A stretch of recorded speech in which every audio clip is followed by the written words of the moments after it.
Gensa Gopi, seri 76, Raden Haryo Praburukmo Triman.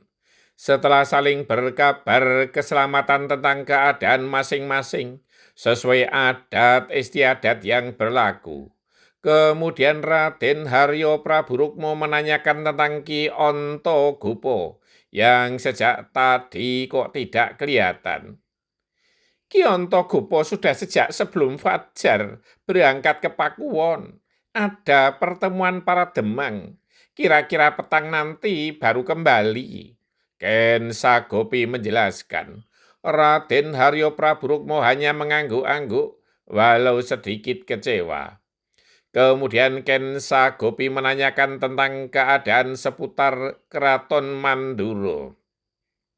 Raden, apakah Permaisuri Dewi Mahindra sudah melahirkan? Ketika aku berangkat belum melahirkan, namun memang sudah saatnya, jawab Raden Haryo Praburukmo. Apakah Gusti Bodrohini sudah nggarbini?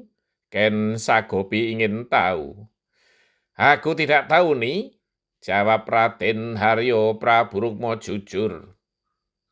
Aku memaklumi kalau Sang Prabu melupakan aku karena sudah dilayani oleh 2 bidadari. Tugas Ken Sagopi dengan cemberut. Setauku bukan begitu nih.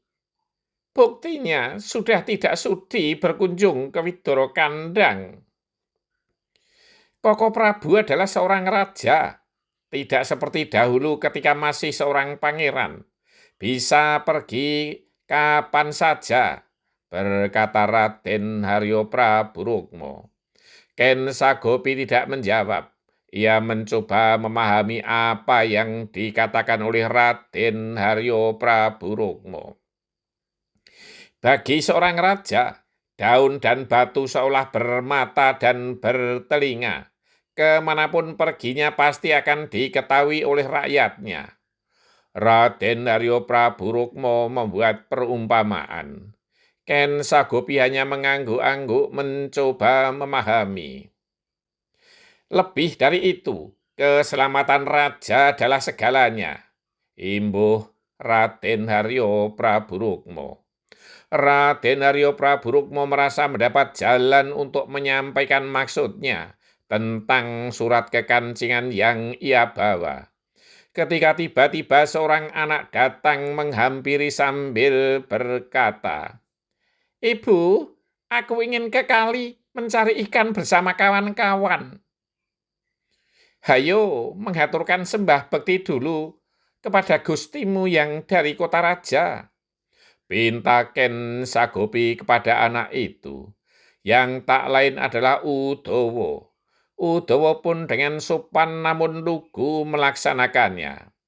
Raden Haryo Praburukmo senang karena Ken Sagopi tak lupa mengajarkan unggah-ungguh tata krama kepada anaknya. Setelah anak itu pergi, Raden Haryo Praburukmo mengurungkan niatnya untuk mengutarakan maksudnya. Ia mesti menunggu kepulangan Ki Ontogupo. Setelah menikmati hidangan sepantasnya, mereka berbincang tentang kenangan ketika Ken Sagopi masih menjadi pesinden dan penari di lingkungan Keraton Manduro. Banyak cerita yang membuat mereka tersenyum bahkan tertawa lepas.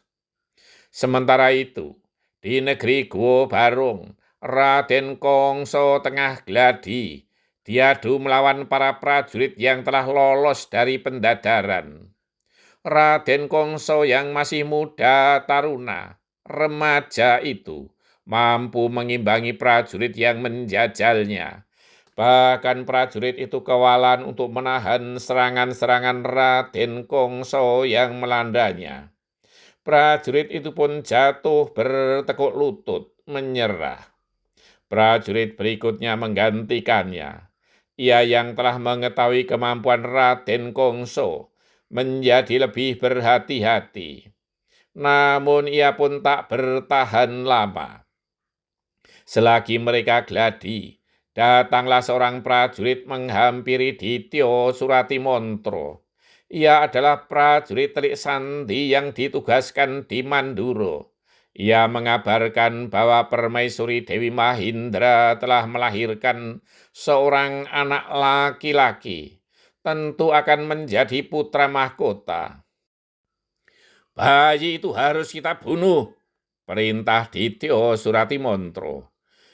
Bawa prajurit secukupnya, bunuh anak itu bagaimanapun caranya. Dityo Suratimontro menegaskan, bersambung. Jika bibit balas dendam yang dipupuk, maka kekacauan yang akan ditunai.